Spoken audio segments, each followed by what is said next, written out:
بسم اللہ الرحمن الرحیم۔ حوض کوثر قیامت کے دن ہر نبی کے لیے ایک حوض ہوگا اور ہر نبی کی امت کی الگ الگ پہچان ہوگی۔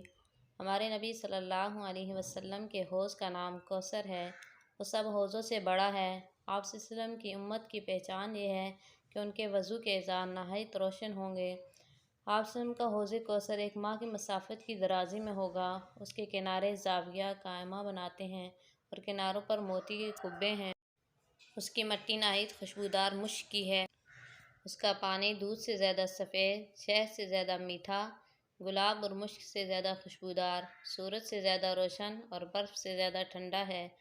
اس کے پینے کے برتن ستاروں کی مانند چمکدار اور بکثرت ہیں۔ آن حضور صلی اللہ علیہ وسلم اپنے دست مبارک سے جام بھر بھر کر پلائیں گے۔ جو ایک بار پی لے گا پھر میدان حشر میں پیاسا نہ ہوگا۔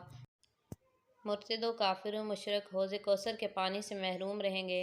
بعض علماء کے نزدیک گمراہ فرقے بھی اس نعمت سے محروم رہیں گے۔